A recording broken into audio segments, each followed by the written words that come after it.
धर्मपुर की धरती पर आज पहली बार आया हूं और देखकर बहुत मन खुश हुआ कि धर्मपुर के लोग अपने परिवार की और अपने इलाके की तरक्की के लिए खुलकर बाहर निकले हैं। एक बार अपने आप के लिए जोरदार ताली। माननीय अरविंद केजरीवाल जी, यशोधन भाई और गुजरात की हमारी टीम मंच पर आसीन है। हम कई जगह पे गए गुजरात में, हर बार हमें ये लगता है, हम खेड़ ब्रह्मा गए, हम दाऊद गए, आज धर्मपुर आए हैं। हमें हर लगता है हर सभा में कि इस सभा का रिकॉर्ड नहीं टूटेगा, लेकिन जब अगले दिन जाते हैं तो पिछली सभा का रिकॉर्ड टूट जाता है और आज तो सब रिकॉर्ड टूट गए हैं। आपसे भी ज्यादा लोग बाहर खड़े हैं। ये प्यार है, ये आप लोगों का आशीर्वाद है। यही प्यार और आशीर्वाद हमें थकावट नहीं होने देता। हम दिन रात घूम रहे हैं, लोगों को घर घर जाकर बता रहे हैं कि कौन आपके हिस्से की स्कूल की पढ़ाई खाता है, कौन आपके नौजवानों के युवाओं के रोजगार खाता है, कौन आपके बुजुर्गों की दवाई, इलाज की दवाई खाता है। हम लोग ये घर घर जाकर डोर नॉकिंग करके बता रहे हैं। इसीलिए वो दरवाजे खुल रहे हैं, और जब दरवाजे खुल रहे हैं तो लोग ऐसे आपकी तरह आ रहे हैं कि हमें तो पहले इन्होंने बताया ही नहीं कि ऐसा भी होता है। 2.5 लाख करोड़ का बजट है गुजरात का। मेरे ख्याल में अधिकतर लोगों को, हमको यह नहीं पता होगा कि इसको लिखने के लिए जीरो कितनी लगती है। 2.5 लाख करोड़ और 3.5 लाख करोड़ का कर्जा ले रखा है। फिर वो पैसे कहां गए? ना कोई इन्होंने स्कूल बनाया, ना अस्पताल बनाया, ना सड़क बनाई, ना कोई कॉलेज बनाया, ना रोजगार दिया, तो पैसा कहां गया? फिर कोई बैंक लूट कर भाग जाता है, किसी का 10,000 करोड़ माफ हो जाता है। पैसा किसका है? हमारा पैसा है। भगत सिंह, शहीद आजम भगत सिंह, उनको यह कतई चिंता नहीं थी कि आजादी आएगी या नहीं आएगी। उनको यह पता था, विश्वास था कि आजादी तो आएगी, लेकिन एक बात की चिंता थी कि आजादी के बाद देश कौन से हाथों में जाएगा, और बहुत सही चिंता थी वो। देखो देश कौन से हाथों में चला गया। आज अंग्रेज जो है शर्माते हैं, वो कहते हैं 200 साल में हमारे बुजुर्गों ने इतना नहीं लूटा जितना आप अपने कोई 2 साल में लूट लेते हो। हर रोज इतने बड़े बड़े घोटालों की खबरें। आप लोग टैक्स देते हो, बहुत से लोग कहते हैं जी हम नहीं टैक्स देते, हमारा पैसा थोड़ी लूटा, बैंक का पैसा गया है। अरे भाई आपका पैसा है वो, कहते हम टैक्स नहीं देते। मैं बताता हूं आप टैक्स कहां से देते हो। सुबह उठते हो, चाय बनानी है चूल्हे पर, माचिस टैक्स शुरू। जैसे ही जाओगे बाजार में माचिस की तीली लेने, उस पर टैक्स है। अगर सिलेंडर है, जैसे लाइटर दबाया टैक्स शुरू, क्योंकि गैस के सिलेंडर पर टैक्स है। उसमें चाय में चाय पत्ती डाली, टैक्स। उसमें चीनी डाली, टैक्स। दूध डाला, टैक्स। उसके बाद खाना खाते हुए दही खाया, टैक्स। अब तो छाछ पे भी टैक्स लगा दिया है, आटा पे टैक्स, मोबाइल फोन किया टैक्स, मोटरसाइकिल लेके बाहर निकले डीजल पे, पेट्रोल पे टैक्स। शाम को घर आए, खाना खाया, टैक्स, और शाम को रात को बिस्तर पर जाकर आराम से सोचते हो चलो शुक्र है अब कोई टैक्स नहीं। भाई साहब भरम है, ऊपर पंखा चल रहा है, टैक्स। हम तो सोते हुए भी टैक्स दे रहे हैं, हम सो रहे हैं, टैक्स चल रहा है, तो पैसा कहां गया फिर? जो भी पार्टी की सरकार आती है, आते पहला बयान देते हैं खजाना खाली है, खजाना खाली है।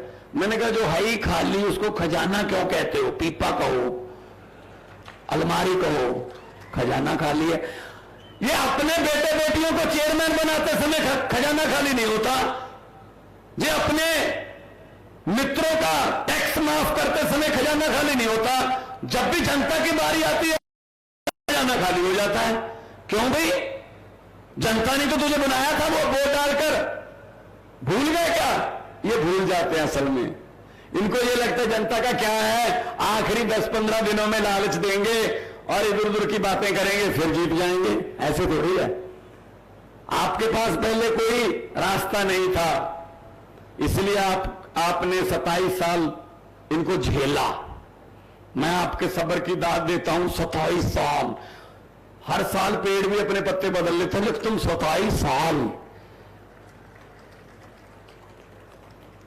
इस बार पेड़ों को भी खुश करो, उनको पता चले हाँ कुछ बदलाव आया है, कोई नया सूरज, नई हवा आई है, कोई भ्रष्टाचार रहित हवा आई है, ईमानदारी का सूरज उदय हुआ है। वो भी खुश हो जाएंगे, पेड़ पौधे भी। दोस्तों 5 साल की बारियां थी इनकी। कांग्रेस तो इनके साथ ही है। कांग्रेस वालों को तो हर रोज आपने देखा होगा 2-3 स्टेटों में इनकी कांग्रेस की सरकार तोड़ दी। कांग्रेस कहीं एमएलए खरीद लेते हैं कांग्रेस के, कांग्रेस कुछ नहीं बोलती। मेरे ख्याल में कांग्रेस को दिल्ली वाले दफ्तर पर बोर्ड लगा लेना चाहिए कि यहां जनता द्वारा चुने हुए विधायक सस्ते रेटों पर बिकते हैं। चुनती जनता है, कीमत वो डालते हैं। इसका मतलब आपकी वोट की कीमत कितनी है देखो। उसने कौन सा 20 करोड़ 25 करोड़ लेके आपको बांटना है? आपका एक एक वोट बेच गया, इसका मतलब वो, इससे बड़ा पाप नहीं हो सकता। ये लोकतंत्र की हत्या है। तो आओ इकट्ठे होके कुछ नई कहानी लिखें। पंजाब में भी ऐसे ही था हमारे।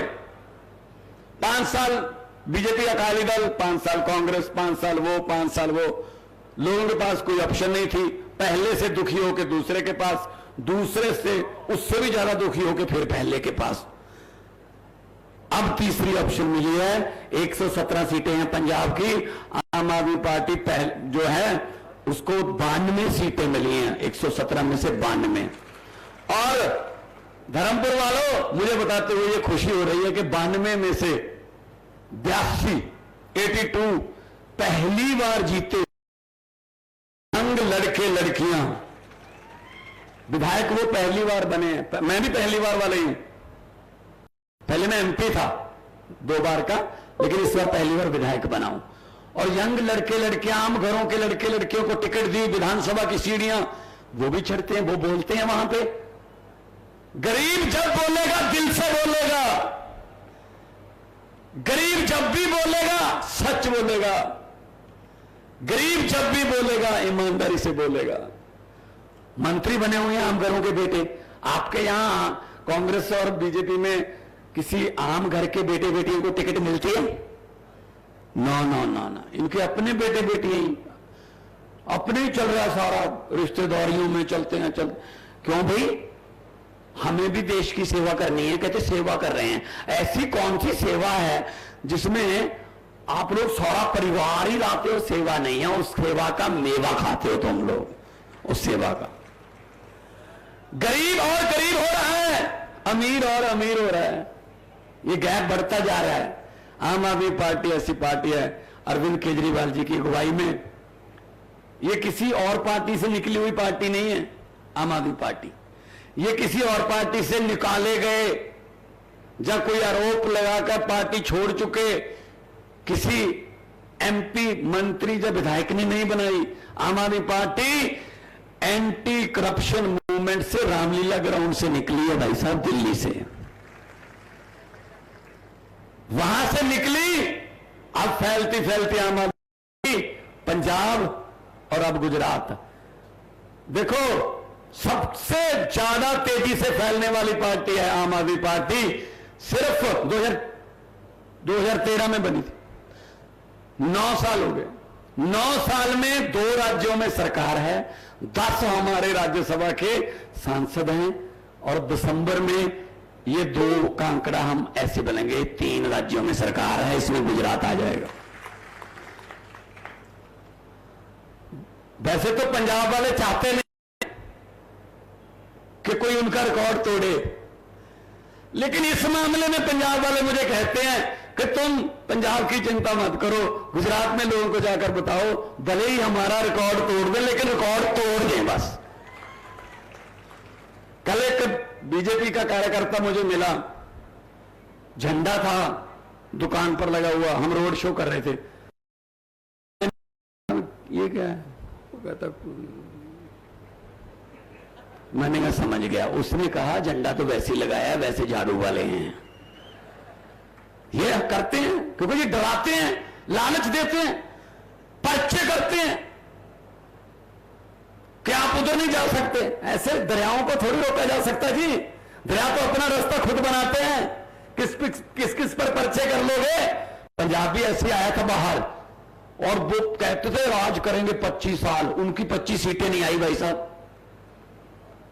जनता है, चुप रहे 5 साल, अपने होंठों को सीले 10 साल, कुछ भी ना बोले 15 साल, सीने पर पत्थर रख ले तुम्हारी तरह 27 साल।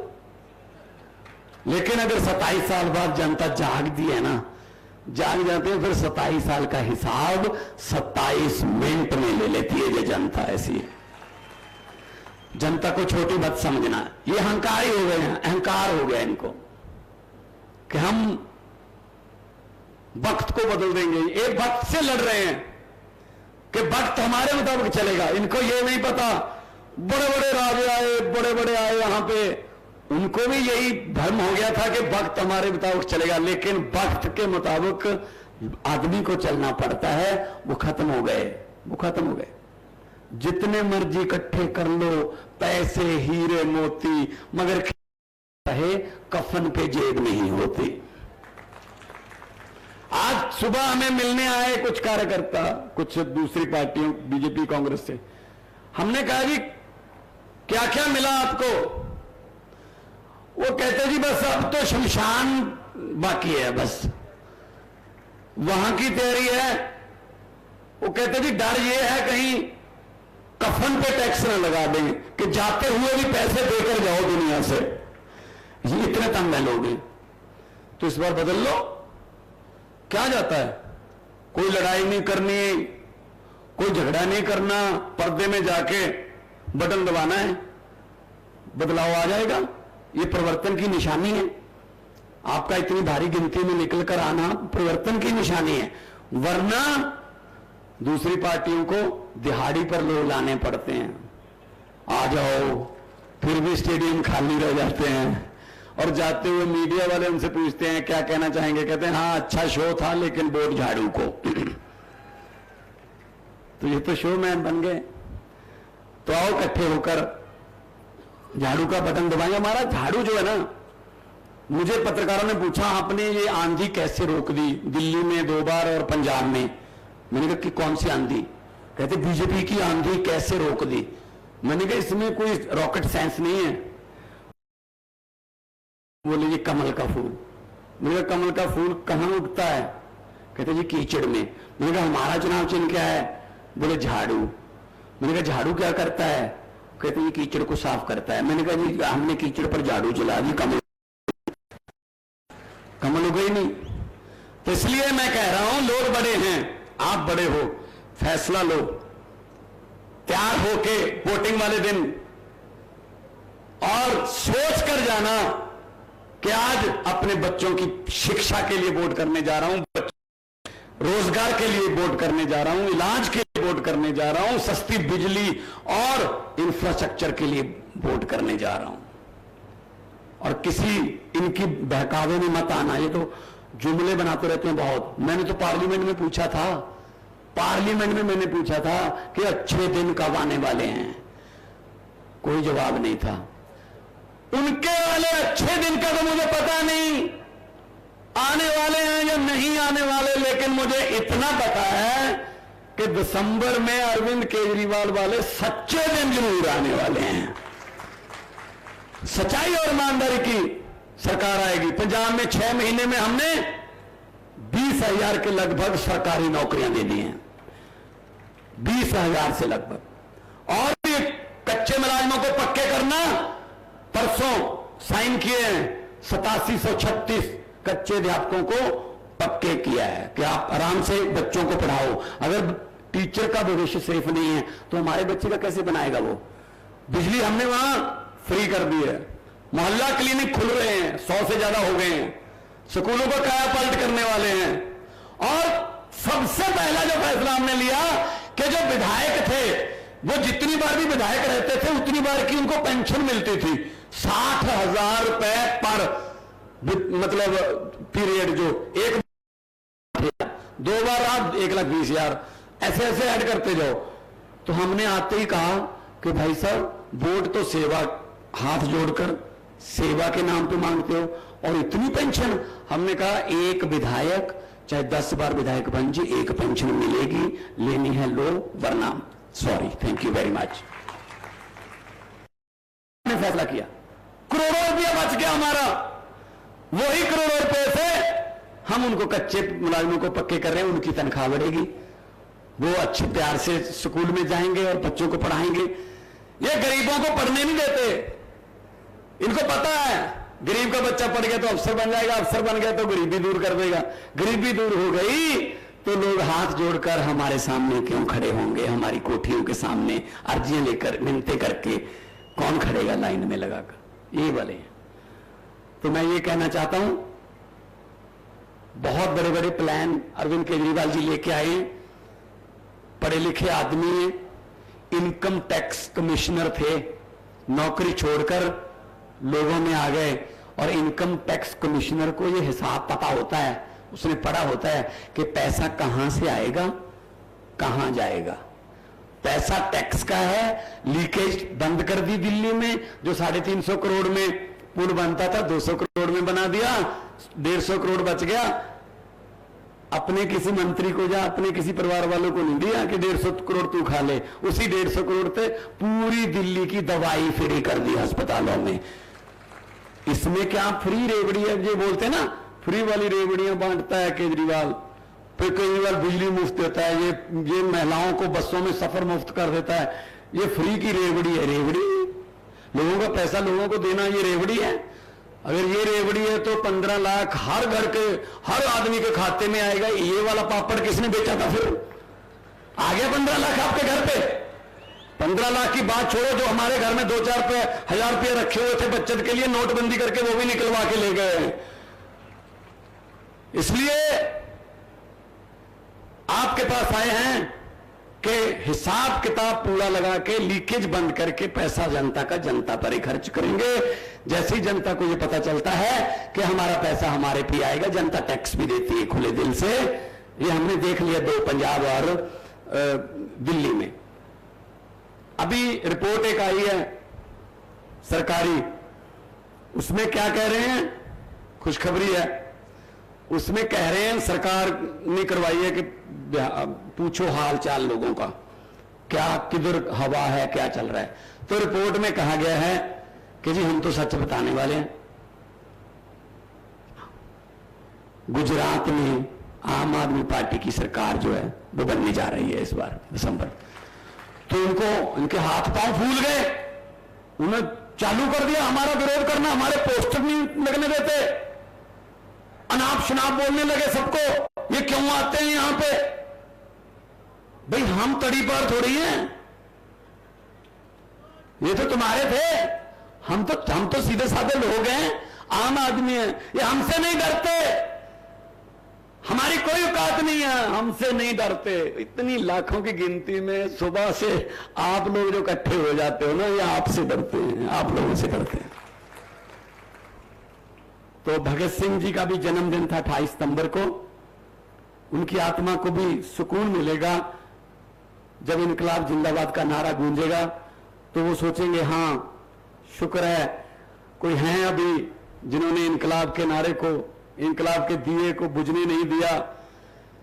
और जो आजादी सपनों की, भगत सिंह, राजगुरु, सुखदेव, जो उनके सपनों की आजादी थी, वो आजादी अभी हमारे घरों तक पहुंची नहीं। उस आजादी को घर घर तक पहुंचाना है। दोनों हाथ ऊपर करके दो नारे लगा दो, इनकलाब। थोड़ा सा और ये पता चल जाए इनको सूरत तक के काम खराब हो रहा है, ये तो काम पब्लिक बोल रही है, ये पब्लिक की आवाज जो होती है ना वो गूंजती है, इनकलाब, वंदे भारत माता की जय, जवान बोले सोनिहाल। बहुत बहुत धन्यवाद, आपने इतने प्यार सत्कार से मुझे सुना। बहुत बहुत